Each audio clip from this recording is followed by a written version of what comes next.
So I believe we've managed our time reasonably well. Thank you, timekeepers. And we have time for some questions in the room.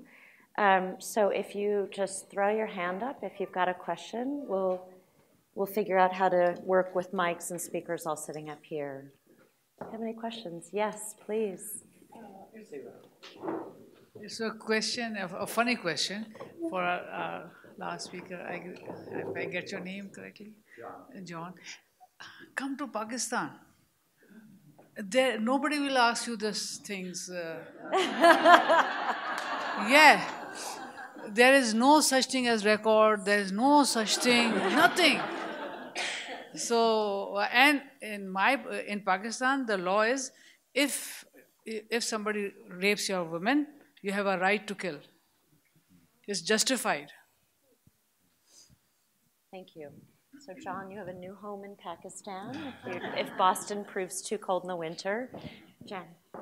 Well, first, I just want to say thank you. I think we all in this room feel this session has been extraordinary. And I wanted to ask the question of each of you of what has it been like? It is, I know every year Skoll does this, brings young leaders. And just briefly, what has your experience been in this week?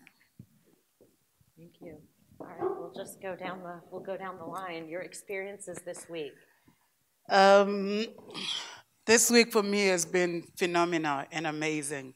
And I think it kind of like reminds you that I'm a member of a Camfed Alumni Network, which is a network of young people that have been supported through school. We call each other sisters and brothers. But this reminded me why, for me, the world is my village, that we're not alone. I think there's universality in the challenges that we share and in the solutions that we're bringing to the table. And I think we need to all keep in mind the issues around respect, around proximity, around the power of sharing our personal stories, and definitely second chances and opportunities. Beautiful. Thank you. Oh, here we go. Everyone else? I can just this event right now, it's just so inspirational. There isn't a single person who spoke that didn't move me. And to be in a room also with people who are like-minded, who want the world to be impacted positively.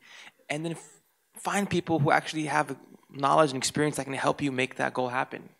Whether it's, say, scaling a funding or just figuring out your why. But that's my short answer. Yeah, my experience. And what I feel is amazing because let me look in the perspective of when I get here, we're like, you have to network. And I begin to ask myself, what is the power of network? What do they mean by network? How are they doing it?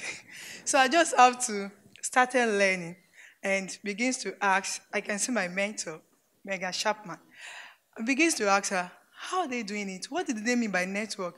Who are the people here? So he started giving me a word of advice, step that I have to take before I can network. So to my own greatest surprise, I find myself, at least, I'm not good in networking, but at least I can network. To make people to know the kind of movement which I'm into, what I have, and how we can also move further to bring the world, to bring smile into the face of the poor one. I think it is a great time and a privilege for me to be here. Thank you. So there are a million reasons to be afraid right now. If you look at the news, I mean, count them all. But then you come to a place like this, and probably literally everybody you speak to makes you be appreciative of life, of promise, of opportunity, and they remind you of why you do the work that you do. I mean, like, these guys are like, I need to be a better human being, clearly. And it's wonderful to be reminded of that, and to just, there is promise in the world, there's a spark. There is always a tomorrow, even if the leader of the free world makes you think that perhaps there will not be. For me, I would just add that this week has been affirming, and Angie said it well. Just to be reminded that I'm enough, that I don't need to be anyone else because everyone else is already taken, and just knowing that I'm enough, that I belong here. And it's kind of cool when you wear the name tag, even if in the street someone sees the name tag and they're a fellow Skoll community member, and they just smile at you. And in a world where I'm very often afraid, to see people smiling at you and to be reminded that you're enough has been fantastic.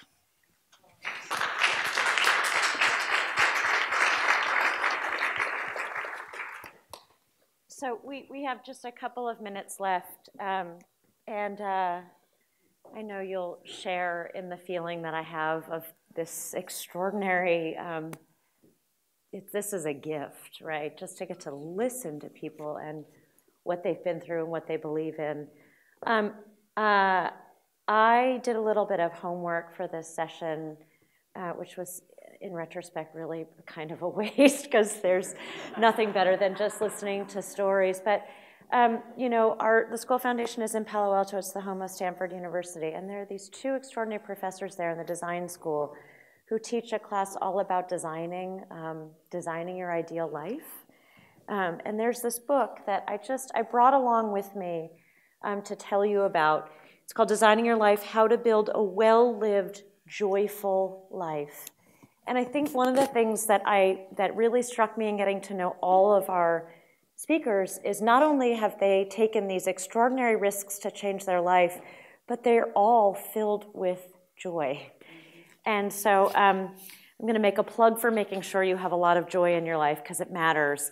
And the other thing that this one page that I earmarked that meant a lot, I think when you think about how you create your right journey, are 5 things that you need to embrace. Curiosity, bias to action, reframing, awareness, and radical collaboration.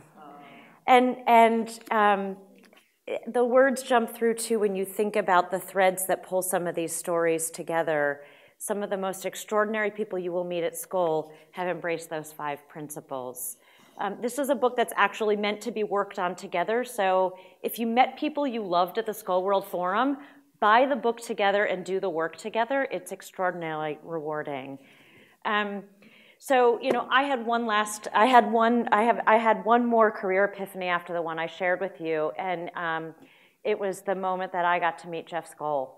And never, ever in a million years dreamt that I would be asked to be a part of this kind of a world. I'm eternally grateful for it, and I'm so grateful for all of you for coming today. Thank you.